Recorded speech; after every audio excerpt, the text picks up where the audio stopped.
જય ભારત મિત્રો, હવે તમે પણ જો હોમ લોન લીધેલી છે તો તમને રાહત મળશે, કારણ કે રિઝર્વ બેંક ઓફ ઇન્ડિયાએ રેપો રેટની અંદર ઘટાડો કર્યો છે. આપણે વાત કરીએ તો 4 જૂનથી શરૂ થયેલી જે આરબીઆઈની નાણાકીય સમિતિ છે એની અંદર આરબીઆઈએ રેપો રેટની અંદર 0.50 બેઝિસ પોઈન્ટનો ઘટાડો કર્યો છે. હવે તે ઘટી અને 5.50% થઈ ગયો છે. આનાથી તમને શું ફાયદો થશે? હવે આપણે વાત કરીએ તો અગાઉ 2 વખત પણ રેપો રેટની અંદર 0.25 બેઝિસ છે એનો ઘટાડો કરવામાં આવ્યો હતો. હવે આપણે વાત કરીએ તો આનાથી તમારું જે ઈએમઆઈ છે એ ઘટશે. રેપો રેટનું જે સીધું કનેક્શન છે એ બેંકમાંથી લીધેલી લોન ઉપર છે. જ્યારે રેપો રેટ ઘટે ત્યારે તેના હોમ લોનની ઈએમઆઈ છે એ પણ સસ્તી થઈ જાય છે અને રેપો રેટ વધે ત્યારે ઈએમઆઈની અંદર વધારો થાય છે. હવે આપણે કેલ્ક્યુલેશનની વાત કરીએ તો જો તમે 50 લાખની લોન લીધેલી છે તો તમારું ઈએમઆઈ કેટલું ઘટશે?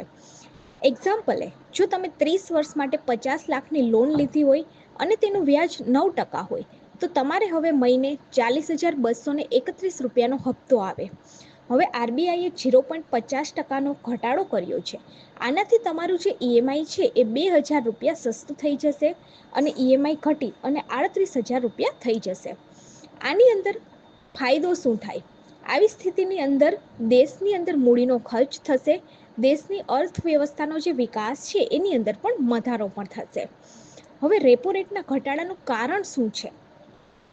આ વખતે પણ તેના રેપો રેટમાં 50%નો ઘટાડો કર્યો છે. આનું એક વ્યાજબી કારણ એ છે કે દેશની અંદર સરેરાશ છૂટક ફુગાવાનો દર 4%થી નીચે રહે, જે આરબીઆઈના લક્ષ્યાંક અધૂર છે અને સતત ત્રીજી વખત નીતિગત વ્યાજ દરમાં ઘટાડો કરવામાં આવ્યો છે.